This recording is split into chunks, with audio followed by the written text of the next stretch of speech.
All right, hello, we are here live again.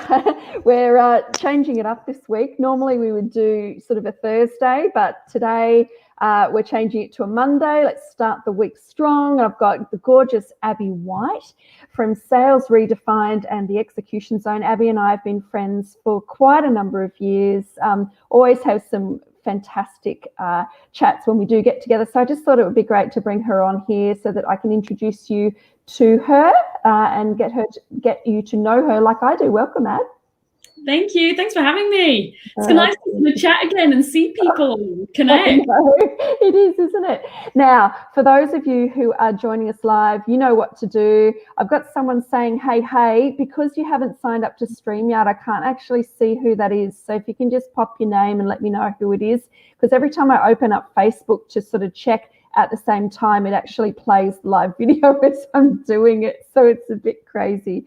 So we are here today because the last couple of weeks, I've kind of been thinking about doing things slightly differently from a sales perspective and wondering what people are responding to. And I guess, Abbie, you know, I've always followed your lead with regards to what's going on out there in the sales world and also, you know, using webinars and all sorts of different things. So I wanted to bring you in on this because I know that you're talking a lot about it. It's a pretty hot topic at the moment.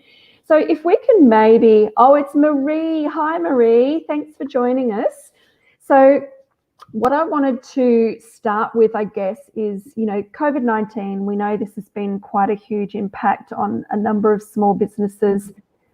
What are you seeing? What are some things that perhaps we should be doing? Talk us through some of that. Yeah, so I think the first thing that's happening is multiple pivots. So what I mean by that is initially there was the kind of knee-jerk, oh crap reaction. And that's sort of my, during the middle of the day response to what people were feeling.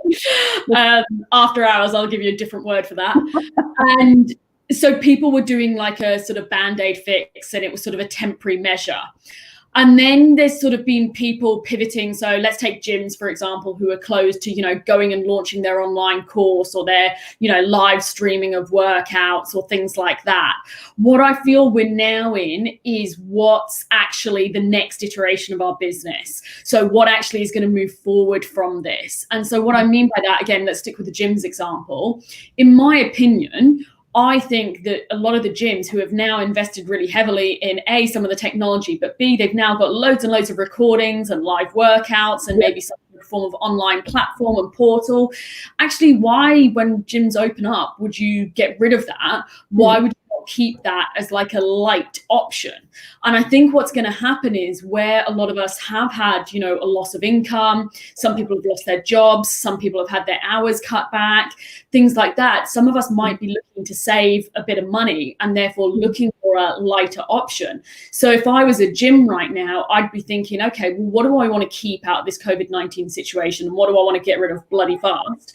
And what is my next generation? I'm in that dilemma. I'll be totally transparent. In my business, we had face-to-face on the Execution Zone. We had face-to-face events. You came to one in February. It was awesome. The energy of all being face-to-face in the room is just incredible. And it's not been quite the same online. It's still cool, but not quite the same. And then we're now going, okay, well, do we keep doing our workshops online, or actually do we start to go face-to-face, or do we have a hybrid of the two? So I think it's gone from, oh crap, to a temporary pivot, and now it's the next generation pivot. So I think that's the first thing.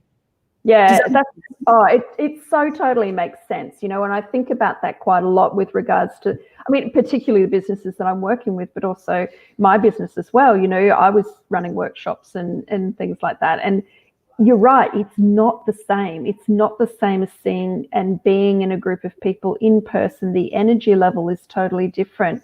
And so, yeah, it'll be very interesting to see how you do that. So I guess the question then is asking yourself, how do you retain some of the features that you've adapted to and then move that into the next stage? Yeah, and like I'll give you an example. I did a LinkedIn video the other day and it got loads of traction. And obviously with me being British, a load of the Brits sort of saw it and sort of were picking up on it and mainly having fun at my accent. apparently I have a hybrid now, which I was a bit upset about. Yeah. And what was interesting though is one of the girls started private messaging me and sort of going, oh, you know, what are you doing around this, blah, blah, blah. And it was kind of interesting. And I thought, well, actually, with everything being virtual now, there's no reason why I couldn't run some of the workshops we're doing virtually for the UK. So you could actually argue there's pieces, like I just said, you want to keep where you go, hang on, suddenly we could have gone global, you know, there's some benefits to it too. Yeah, wow, interesting. Okay. Yeah, so that's, and that, just little things like that just start the thinking process, right? It just starts you thinking about, interesting. And Marie has basically said she totally agrees. You can add it as an income stream, you know, so that's another income stream that you can add to what you're already doing. Yeah. So okay, so we've got that. So what's working at the moment? Yeah, I think for everybody that's going to be a little bit different. But what I think for me, we're really, really, really doubling down on, and I mean like quadrupling down, is around online lead generation, no matter what your business is, and webinars as sales strategy, where I'm personally like turbo geeking out, doubling down for us and our clients is in those spaces. For the reason being, you know, a lot of sales where traditionally we might have met up for a coffee, or we might have gone for a beer, or, you know, we might have gone to an event or whatever it was, in terms of that's very sort of stereotypical sales, we're now having to all do that online. The other reason I'm looking at that is because social media usage has gone through the roof, and some parts of social media have seen over a 50% increase. So going, okay, well, if people are online consuming content, and people are on social media, how do we actually add some really, really, really high value content in there that is the start of our sales funnel, that acts as lead generation for us? And that is interesting. So what I mean by that, is really back to basics, is I've just been doing one for our business today. And the way I've gone from it is like a dating process. So my starting point was the video that I did on LinkedIn, because I tested it and I saw it was going wild, and went, okay, cool, we're doubling down on that. And the video is just a 3-minute video on top 3 mistakes that we're seeing with people with webinars. So that's, say, our first day. Our second day is because everybody is asking us, what webinar platform should I use? Which webinar platform? Now, let's be clear. I don't sell webinar platforms. I don't care what webinar platform you use. But what this is about is going, listen to the questions that your audience are asking. And our audience are asking us, what webinar platform should we be using? So we've then put together, and it's going live today, a download with a guide for webinars. Webinar platforms, comparisons and all that sort of stuff. And then, so that's second date. And then third date, for the people that download that, is then come to a webinar where we're talking to you about how do you generate and convert leads via webinars, and use webinars rather than just a one-hit wonder and just a webinar and that's it, as an actual sales strategy and as an actual campaign, because there's a really, really, really fine art to that. And even though lots of people are doing webinars, in my opinion, if you're doing it with the intention of education, that's one thing. If you're doing it with the intention of generating leads and sales, it's another. So the point I'm sort of trying to get to is listen to the questions that people are asking of you and generate content on that, whether it's just like a Facebook Live video, whether it's a download, whether it's webinar, listen to those questions, but rather than creating it as a one-hit wonder where, well, I put that video out but I didn't get any inquiries, or I did that download and I didn't get any inquiries. In my head, when I'm producing this, and like I've been building it all morning, hence the activewear look, everything that I'm doing when I'm going through it is next step and the next step and the next step. And I'm not just doing that from a pure sales perspective. I'm also doing it from a perspective going, if someone downloads that guide and they're like, yeah, I really want to do webinars, what is the next thing that they're going to do? And how do I help them with that? And how do I provide more value? Everything I've just talked about in those steps is free. And so it's building a relationship with people, it's adding value, and it's nurturing. So it's kind of a long-term game in that, because I think otherwise people go, well, I did that download and 100 people downloaded it, but I got no inquiries. Yeah. You can't expect people to just inquire. You've got to give them, hey, do you want to sign up for a free consult? Or, hey, do you want to come to my webinar? Or, hey, we've got a 5-day challenge about to start. Give them the next logical step, and it's up to them whether they choose, whether they want to take that. So yeah, I think right now online sales funnels, if you want to call it that, online dating in that sort of way, is where I am quadrupling down my efforts. So that's been my sticking point. So my sticking point has been that I can do the first step and maybe the second step, and then I just get overwhelmed, or I get confused as to what, how much more do you keep giving? It's like, for example, I might have, 100 things that a VA can do for you as a checklist download, right? Really great resource, free lead magnet. People sign up to that. What then do they want after that? And it's, you're right, it's that process of going through, well, what are they asking? What do they want from there? But then I get to that point and I'm going, all right, well, I could give them, $100 off, a 20-hour package sort of thing. I could give them that because they want to get started. They want a really easy resource. But then what? What would I do a webinar on? And then what would I do? So it's that, how do you actually flow through that process? Yes, it's asking the questions, but there's got to be an easier way to kind of not get muddled. I think it's also, I drive some people nuts with this, so I'll fully flag the fact that some people hate me for this. I wait to see what is happening. I plan it out, I map it out in my head. So I've just told you about the one that's going live today. I've told you my 4 steps. But what I'm also not doing is I'm not building everything out until the first step is done in its entirety. So for example, it's built out enough that if someone were to download it today, they can sign up for the webinar, but it's not built on that. And so what I mean by that is going, if we look at this in its entirety, we get overwhelmed and then we don't do it and we don't take action and we don't execute. Yeah. And so it just stops anything from happening. What I want to see is I want to test it first. So I'll give you a really good example. Ages ago, and this was donkeys ago, I had a download that was something like the 3 biggest mistakes you can do in sales or something like that. And I put it out into the world and nobody downloaded it. No one. So if I'd have built out a whole entire thing off the back of that, it would have just all got flushed down the toilet. I then changed the title to be more what people were thinking, what people wanted, and just made a few tweaks. And sometimes it can even be just changing the picture. I've had different results using different pictures of me. And that next time, the next iteration, it went nuts. So then I went quickly scrambled to do the next thing. And so what I mean by that is going, none of us will ever take action if we go, shit, I've got to build out a whole campaign. So what I'm saying is test your first date with a second date there. If that works, then move on to the third and see what response you're getting and what questions you're getting. Because I'm constantly changing that depending on what questions I'm getting and also who downloads it. So I'll give you a good example. Today, I've got a free webinar on the webinars. Very confusing. We're calling it internally between me and Reed, the webinar. Webinar. I haven't decided yet. I'm debating with heads what the next step is going to be out of that. And what I'm watching is who signs up to it. And therefore, how can I tailor the best logical next step based on who the vast majority of the audience are and the vast majority of who I've appealed to in that webinar. Because if I decide the next step is going to be X, and then you look at the registration list and go, doesn't really fit, based on an educated guess. So I would say just start with step 1 and step 2. And what I would also say is to stop getting overwhelmed with this. Use something you've already got that you know is popular. So like a checklist, a cheat sheet, a template, a blog that you could rehash. So you can save yourself a lot of hours rather than creating something from scratch.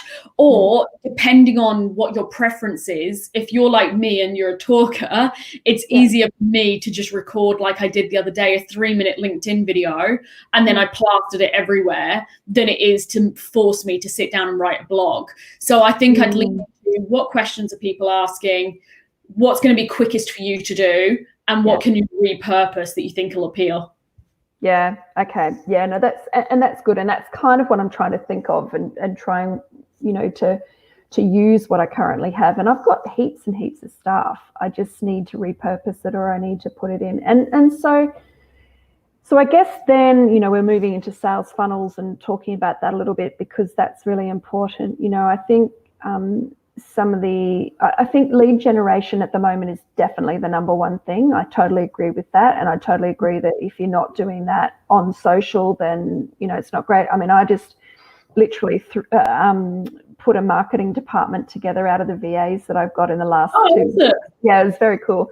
And two of the girls, they really have good strategic knowledge around what's happening on Instagram at the moment and things like that. Yeah. So, and she's also SEO based. And so she's just basically throwing in a whole heap of stuff and basically getting some Instagram work together. And it's quite exciting. But I think you've just got to experiment. I think, you've got to experiment, like you said. You've got to see what the results are coming off the back of that and then be able to then tweak it or, do something and move forward. So webinars versus lives versus Facebook groups, you've got a Facebook group with the execution zone. You've had that for a bit.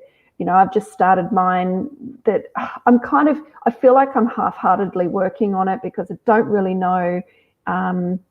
I want to serve a purpose. I want to be there to help people with understanding how to work virtually and outsource and do all of those things. But I don't also want it to be a place where they're constantly being sold to. You want it to be relevant. So what's working at the moment when you're looking at not necessarily lead generating, but building that community and building those people? Yeah, it's interesting. I've been a bit hit and miss with the Facebook group. I'll be totally honest.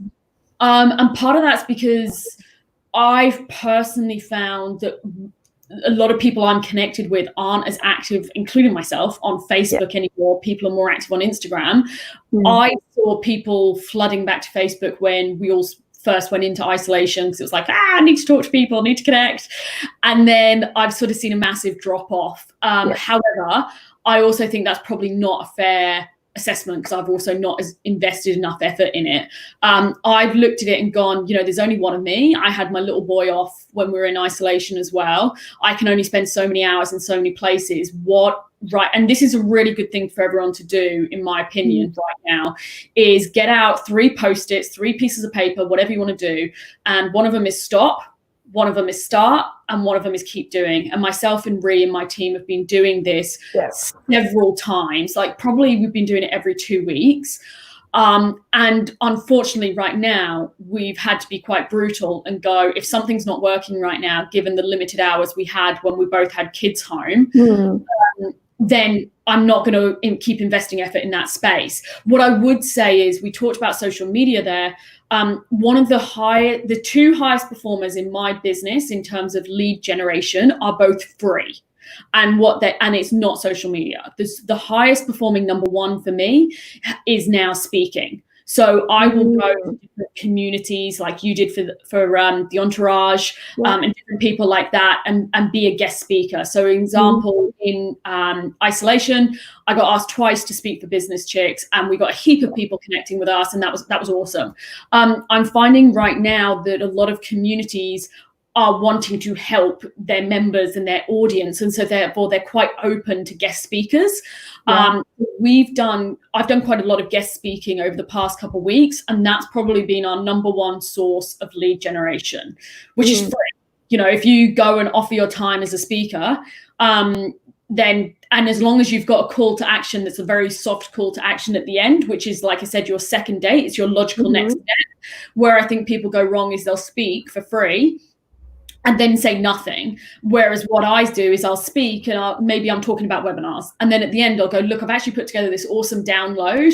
It's completely free of charge. If you want this download, which is a comparison guide of all the webinars, then here's the link, feel free to connect. And then people will jump on and you get the opportunity to build your database, but also you're adding value to people in the process. You're educating the process. So it's a really good trade-off. So speaking is my number 1. Number 2 for me is strategic partners. I'm, as you know, like a massive collaborator. I'm a massive fan of strategic partners. So looking at, for us, we've always got a lot of referrals from marketing companies because when sales and marketing are in alignment, it, works well. We do quite well with HR companies. And it can be sometimes even left field companies who you don't necessarily expect. Like we've had clients we referred to you because actually it makes sense. So it's not always as straightforward and obvious, but I've found maintaining those strategic partner relationships, treating them almost like a client and making sure I check back in, I have a coffee, I see how they're doing. It's amazing how many times you connect back in and people go, oh, funny you should call me. I was just thinking of you the other day. We've got a new client and you might be able to help. So our number one and number two sources of leads are actually completely free. And I've recently experimented with quite a lot of paid advertising, social media advertising and paid PR. And this is purely a statement for our business. They did not come close to strategic partners and speaking. Interesting. So that's just for my business. But I think the reason I highlight that is because right now a lot of us are tight budgets, so it doesn't have to be expensive. But go back to that sales funnel conversation we just had, where you produce the checklist, you produce the download, you produce the webinar. It then becomes, how do I share that? And I believe if you're sending it out, like Kristy, if you said to me, hey, I'm doing this webinar on how you can leverage virtual assistants in your business right now, I think it'd be quite interesting for your clients, Abbie, would you mind sharing it? I'd be like, yeah, sure. And we would share it.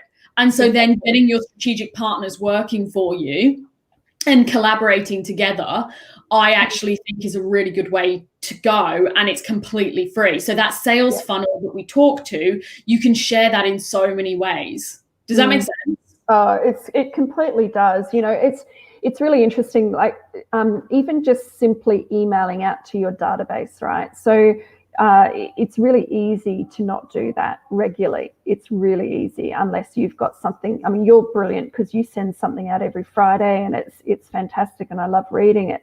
With me, I'm sending it out to my database once every 2 weeks, and prior to, you know, March or whatever, I was just doing it randomly when I felt like I had something to say, which isn't so bad. But I just sent something out last weekend and I changed the structure of my newsletter to be adding value. I added all the videos that I've done in this group. I did, you know, all this extra stuff. And I had 5 people contact me and say, oh my God, Kristy, yes, now's a great time for me to get in touch with you. And, you know, it was just a tiny little tweak. You know, prior to that, people would just send me an email and say, hey, great to hear from you. You know, so just that, you're right, just changing it to that getting that sales focus, but not sounding so pushy. Yeah. Just, it didn't take much to do that. And you're right, strategic partners, you know, I certainly have a few of those that we get in touch with. And, you know, I think also calling back on the current clients that you have as well. You know, I've got 50 odd clients. And I just realized that I hadn't had a personal conversation with any of them for quite some time. So even just that little call then brings people, you know, putting you top of mind and brings you back into their sites. They'll be having conversations with other people, and then all of a sudden. But yeah, I like your idea of the way that you're running the webinar and the way that you're doing the lead generation activity to get to that. I think that, and so is the webinar free as well?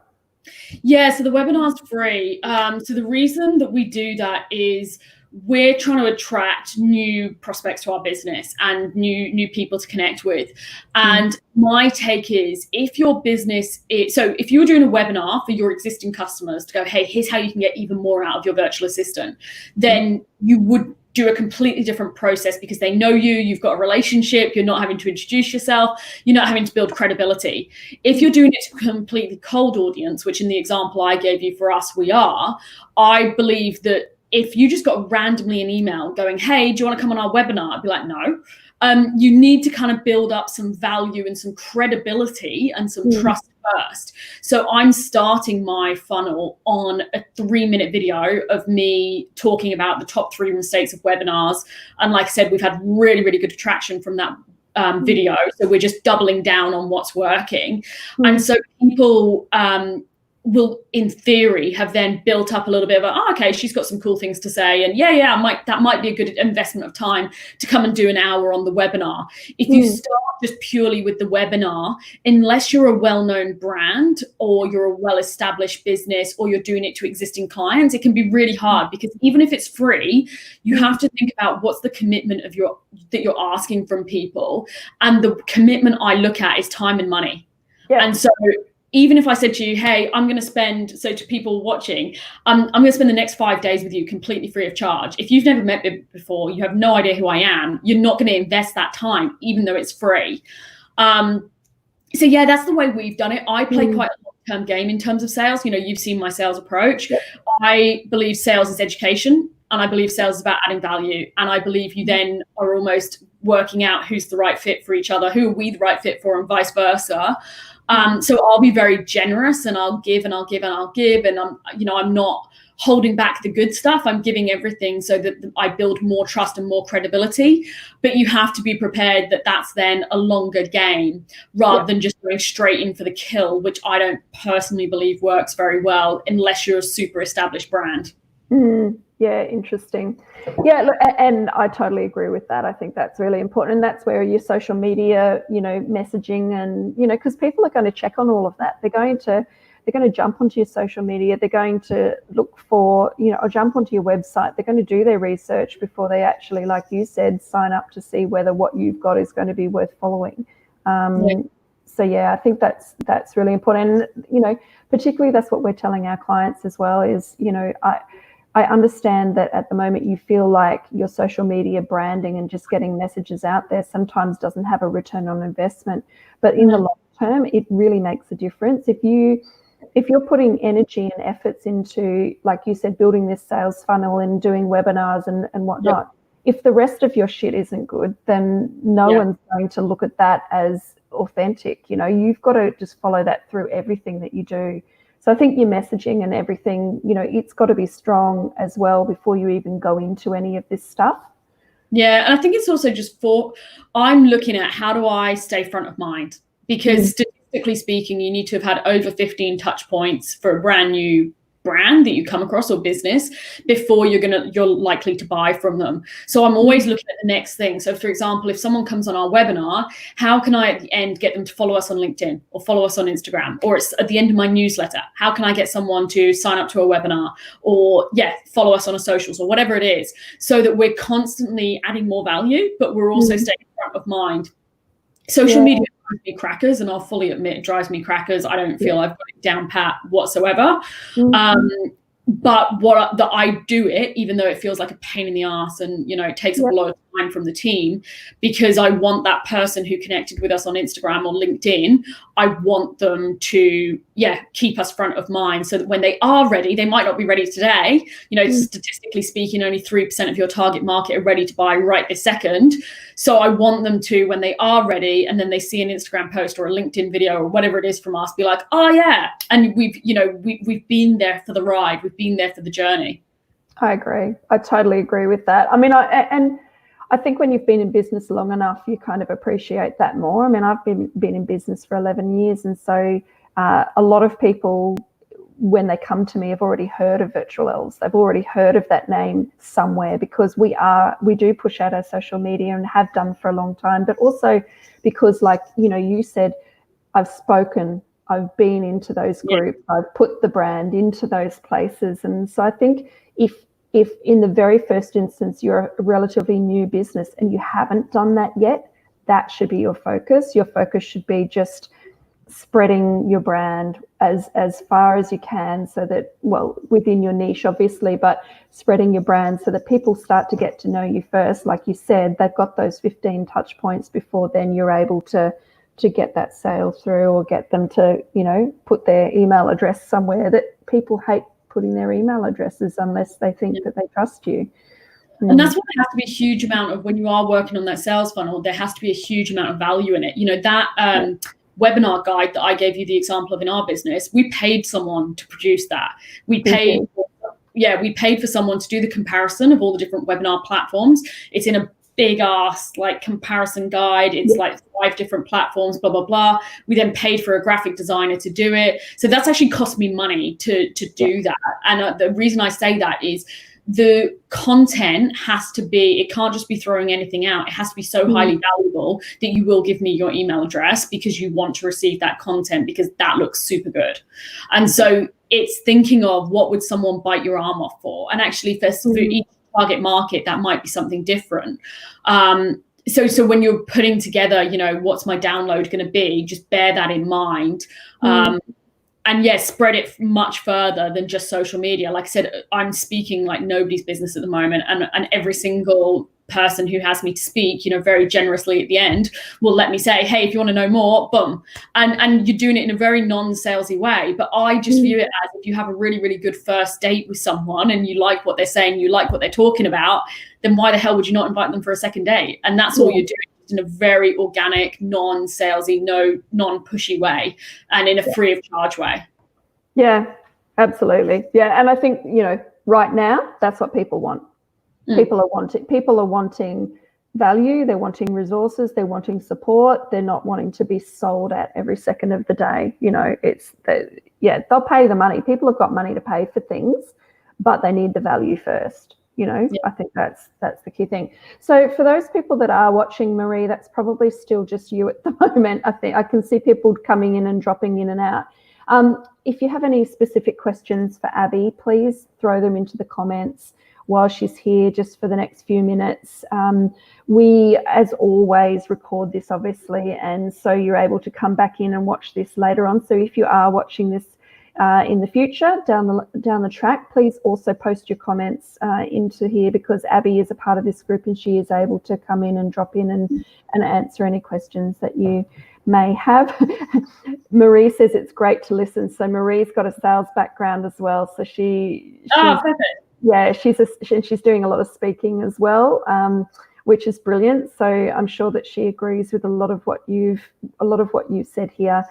But Abbie, I think, if you want to just sort of finish off and leave us with, a couple of tips or something that you think is just going to help those that are watching this later on really walk away with, what would that be? Yeah, something I'm making notes on Post-its as I think of things. Something I just thought of that actually you sparked my memory before is one thing we've done that's actually, again, really valuable and free is I pulled off our CRM, and it doesn't have to be a CRM if you don't have one, but just a list, whatever format you keep that in, of all of your customers that you have either worked with or potentially were going to work with. You put a proposal there but didn't quite make it for whatever reason, people that you've connected with, their contacts, they're on your database, and just go back around the loop and check in. So I view it as nobody wants to be the friend who only turns up when they want something. You want to be the person who's there for people. And the businesses who I think right now are doing a damn good job. So let's talk about one of our mates, Kate. Kate right now, who has a bookkeeping business, she is proactively, the government will announce a grant. Within 2-3 hours, she's done a Facebook video. She's also done a email to her customers and to other people with like a bullet point summary version to translate the government grants into English somehow. And she's being really fast in her response, but she's communicating really well and really proactively with people. And I look at that as a business and go, I want to be there to support her because she supported our business during that time. So something that I did, going back to the point, is I went through the past 12 months of people that we've connected with, businesses we've worked with, and so on, and sent a personal email to every single one of them going, hey, and some of them were phone calls, some of them were emails, just going like, hey, hope you're doing okay, during this time, and, how are things going? And if there's anything I can do to help you at all, just shout. I'm here to help. I'm here to support. It wasn't in a revenue generating way. It was just in a genuine contribution mindset. What was interesting is out of doing that, we've had some great feedback and stayed connected. And I have no shadow of a doubt that will help us with the bounce back and coming back to life, because we were there for people to support throughout. But what it also did is there were a couple of people who reached out to us for opportunities to work together. So I think if it comes from a genuine place of contribution, when the timing's right, that will come good and pay off. I think in terms of what would I leave people with, going back to your question, I think it's right now 2 things. One, don't lose the faith. This time is taking some of it's taking a lot longer. Some sales cycles are taking a lot longer. It can feel like shit uphill right now with some aspects, but don't lose faith, keep going. And the biggest thing that I do, and you've heard me talk about this to death, is I believe sales is also about momentum. So something I will do is every single day in my business, I will do at least like a few, 2, 3, 4 proactive reach outs to someone or to somebody or to something, so that every single day I'm doing something really, really, really small. And so I feel like that then generates momentum in our business. That gives me energy. Like people always say to me about my energy and like what keeps me going. And it's the fact that when I fall off the horse with that and I don't do it, like I did after I had my son, I fell off the horse with it. I felt like I'd lost momentum in the business. Things didn't feel good. You then lose confidence because you're like, shit, we really need that one deal because it's the only deal we've got in our pipeline. Whereas like right now, I'm speaking to so many different people and so many different things that yes, they're all painful and yes, they're all taking forever, but there's so much out there that you kind of go, some of that's going to come good. And so it energizes you. It then gives you confidence when you're having conversations and stuff like that. So I would say keep going, make it bite-sized chunks. And even if that is just time blocking 10 minutes a day in your diary to do proactive sales, and that can be any one of the things we've talked about. It can be in that 10 minutes, I'm going to dig out a checklist and I'm going to refresh it. Or it can be, I'm going to email 3 customers that I haven't spoken to in a while. Or it could be, I'm going to email 3 of our existing customers and see what else I can do. It's just that bite-sized chunk that's manageable, it's digestible, you don't feel overwhelmed, but it keeps sales moving forward in your business. And I think now is the time where people are starting to think about the bounce back. So you want to be front of mind. You don't want to just turn up when the doors are open. Right. After this call, you've inspired me. No, seriously. I mean, that's so valuable because I literally, after this call, I'm going to get into my calendar and I'm going to set a recurring time frame, 15-minute session. That's all I'm going to do. And I'm just going to put an activity in there. And just at the start of every week, I'm just going to go, all right, what am I going to focus on? And then I've got it done because I am really bad at that. I'm really bad at actually doing that consistently. I know that I should be doing it and I know that I can do it, but it's creating a habit around it. So I really have to, I think a lot of us will relate to that. And I think that's a really, really valuable thing just to implement as a daily habit. So thank you. Well, look, this has been amazing, and as I said to you, a lot of the time I'm bringing people in here because most of the time I know that it's what other people need, but most of the time it's what I need to hear as well. And so, that's been really helpful to me, and I'm sure that it's going to be helpful to everybody else. But thank you for your time. I know that your time is precious, particularly when Jaden is in childcare. And, I know that you and I need to catch up very, very soon, but I just want to thank you again for jumping on here. So how can people get in touch with you, and what have you got happening at the moment that can help them? I've got a couple of your websites up here, so I'll plug those. Wow, this is cool. Look at that. Woohoo, from one to the other. Oh, you're getting fancy. Yeah. So I'll tell you what's coming up this week and this week and next week, and I'll just put the links in the conversation below. So a couple things. Tomorrow we've got a webinar on how to build and optimize your sales funnel. So it's building upon everything we've just talked about. So that's tomorrow. I'll put the link in the chat. Then what have I got? Thursday, we've got the webinar about webinars that we're calling the webinar. So that's all about if you are running webinars for sales, for lead generation, to convert, how do you do that? We've got them across the 2 brands and the 2 businesses that we are in. So I'll put the right links in. And then the final thing is next week we're running. Is it next week? God, yeah, we're nearly in June. Geez. A free 5-day challenge on how to attract and convert leads using your sales funnel. So it's myself and Ellie Hurley from Nudge Marketing. We're double acting, dream team. and it's going to be completely free of charge, 5-day challenge. So every single day, it'll be a really bite-sized chunk, maximum of 10 minutes a day in terms of each video.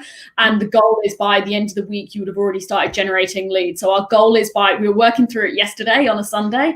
That's how sad we are. Our goal is by Thursday of the 5 days, you'll start having leads coming in your business. So, and we're going to be doing Facebook Lives every single day. So if you're cool with it, I'll just put those 3 links in the chat. Please do. Yeah, because I need to sign up to it. I've seen it come through a number of times and haven't jumped on it, but I absolutely need that because I'm trying to build sales funnels at the moment and work out what the best thing is. So that's brilliant. I think everyone should jump onto whatever links you pop in there, and particularly the one for tomorrow sounds very cool as well.